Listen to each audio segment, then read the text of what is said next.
Hello, so sorry about the mess. I'm just packing up, ready to go to the floating fair up in Pewsey in Wiltshire. It's a canal boaters market, so there's going to be some fantastic craftspeople there and a banging party afterwards, so really looking forward to that. Um, just a little introduction to tell you about the video that's coming up. It's a little bit unhinged. I was at a festival, it was incredibly busy. But I just wanted to show and prove a point that you can survive in a van for at least a week with no fridge, because I don't have a fridge in my van, and I never have, and I haven't had or owned a fridge since I attempted to live in a flat about 17 years ago, give or take. So yeah, this is probably going to be part of a series. I want to show a bit of my repertoire of dishes that are safe, easy, healthy-ish to cook whilst not owning a fridge. Um, I don't have a fridge in my van because, well, I was horse-drawn before this and I didn't have a fridge then, and I survived perfectly fine without it. And when I was building this van, I didn't have a huge amount of money, so price came into it. And my worry about solar, because it was my first time having a decent solar setup, and I just wasn't sure whether it would drain it or not. So there was just those things.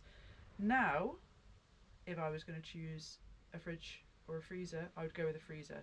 I just think you can do more with it.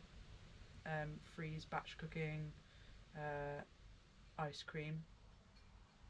But yeah, just like the prospect of not eating the same meal for a couple of nights in a row because you don't want it to go off because it's hot, for example. If I cook a dal, it's going to be 2 dinners and a lunch. Whereas if I had a freezer, batch cooking, you get the idea. So what I didn't get to touch on in the video that I made last week was safety tips around eating food when it's not been in a fridge. So scrap the sell-by dates. They are no longer your friend. You need to trust your own instincts. So smell it. If it smells sour, rotten, fermented, if it smells how it shouldn't, don't eat it. I kind of feel like these are obvious, but hey ho, we're going through them anyway. If it looks wrong, obviously not like how melted butter looks wrong or melted sweaty cheese looks wrong. They're still edible to an extent. You can cook with them. But I'm talking about if like meat is slimy or grey or something is gritty or there is mould growing on it, then don't eat it. If it feels wrong, like I said again, slimy, gritty, hard when it should be soft, soft when it should be hard, don't eat it.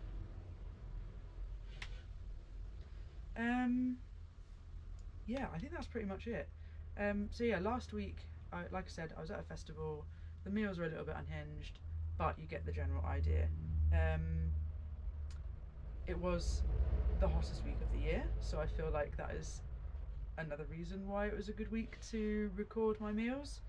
And you'll notice, oh no, what was it that I wanted to bring up? Oh yeah, safe foods. So I have noticed that I tend to buy the same ingredients over and over again, and I just mix them up into different things. I feel like most people do that, regardless of if you have a fridge or not. But there's definitely some things that I've noticed I avoid. Shellfish, absolutely no. Chicken, no. Not unless I'm like having it that night. But when you're buying in small quantities as well, I've noticed things are really expensive, so I don't tend to do that. And mince is a bit of a random one, but because it's been minced, it has a higher surface area and so more chance of bacterial growth, so I tend to avoid that.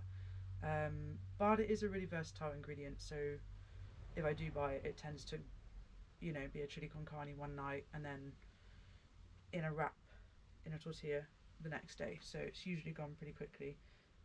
So if it's a danger food, I make sure to use it quickly. So what else? Sorry, my brain is a little bit... So yeah, I hope you enjoy the meals that are coming up. Apologies for the insanity of it all. I am definitely going to do another one. It's probably going to be a bit of a series because I love cooking, I love eating, and I love feeding people. So yeah, there's definitely going to be more coming up. But yeah, I hope you like it, and thank you so much for all the new followers and subscribers. I really appreciate you coming along for the ride. I'm not very good on YouTube, but I'm going to give it a damn good go. What is it that Sophie says? Hit the sub button. But she's way cooler than me, so I'm probably just going to edit that bit out. So let's take a look and see what I've got this week. I don't have an address, so I can't get a nice organic veg box delivery, so Tesco's it is. Got 2 bags this week. I'm feeding 2 people, and let's start unpacking. So onions, brilliant, last for weeks, doesn't matter what the temperature is.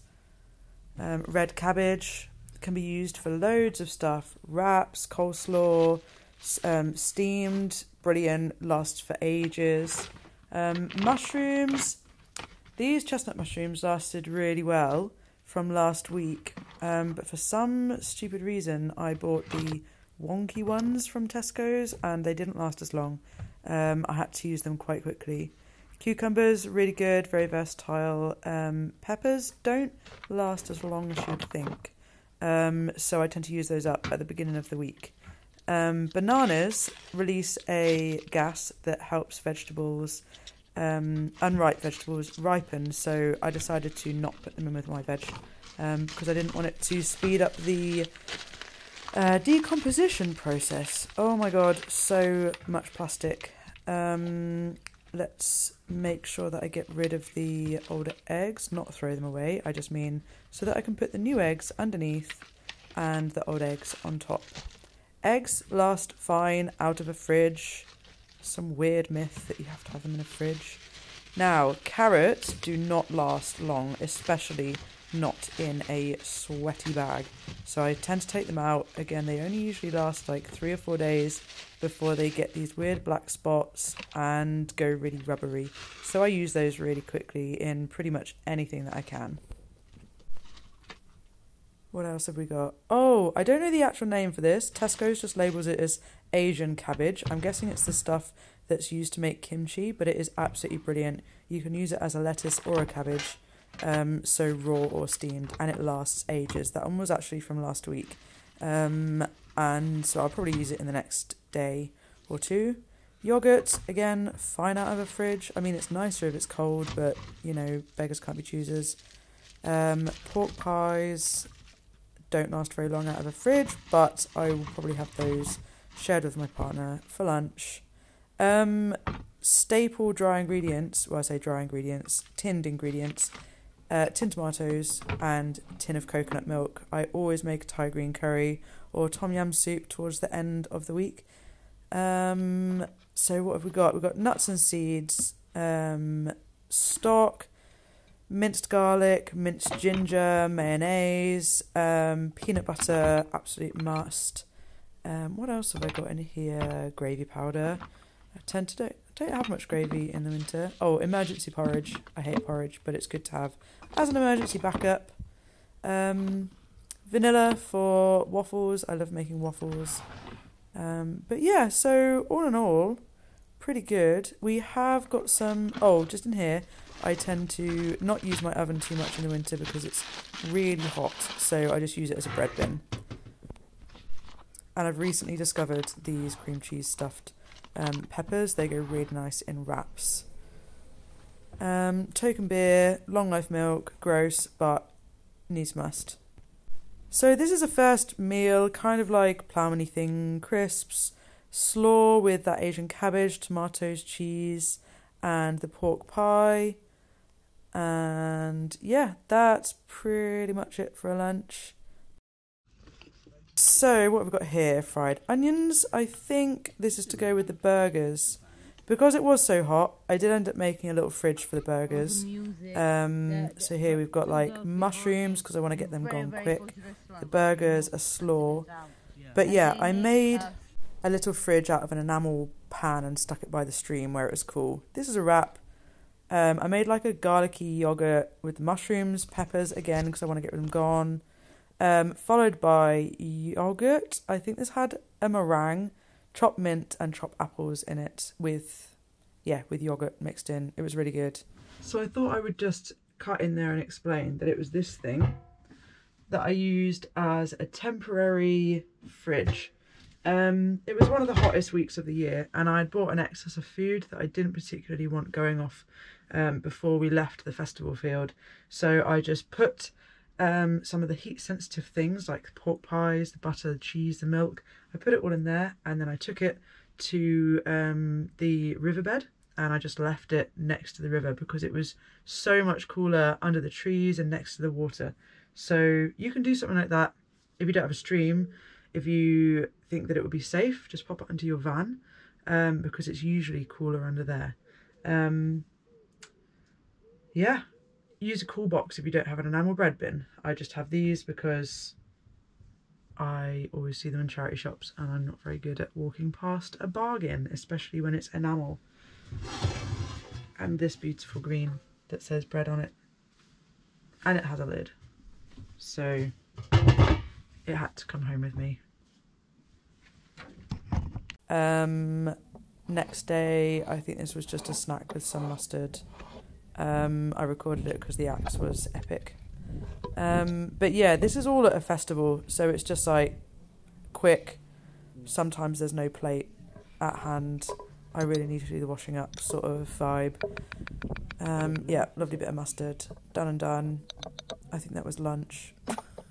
Really, really nutritious. But it was made up by the fact that we had another burger, some chutney, slaw made with the carrots, apples, spring onions and red cabbage, some bread and some chutney, bit of cheese. But yeah, you do tend to have repeat meals with no fridge. Everybody knows this banger. No time to eat because it's lunchtime. So peanut butter, bread, banana, smash it up, stuff it in your face. Yeah, that was pretty much it. I mean, it's not healthy, but it's just saved me like 30 quid. I can't remember what I'm actually cooking here, but I know it involves getting rid of the last of the mushrooms. I think it might have been like a donated pot of soup, but there wasn't enough. So yeah, that was it. So I added the mushrooms that hadn't started smelling sour. They get quite an unusual smell. Yeah, you can see me doing this sniff test here. So I just chucked like half a tin of coconut milk, some tom yum paste, some stock, mushrooms, spring onions. I think I might have put a little bit of shredded cabbage in there just to bulk it all out. But it was really delicious in the end, really tasty.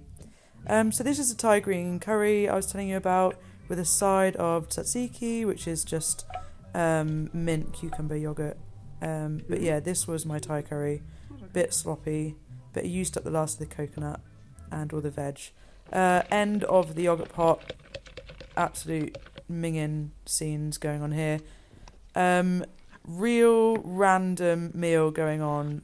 Last of the tomato, carrot, spring onion, couscous. Okay, it's getting really dire now. This was a stale wrap from last week. Some shredded cabbage, mayo, and shredded carrot. Really bad. And we are literally out of everything. Last meal of the week is waffles. So eggs, the last of the milk, last of the flour, some melted butter and honey. And that is it. So I am just back from the floating fair. It was really good.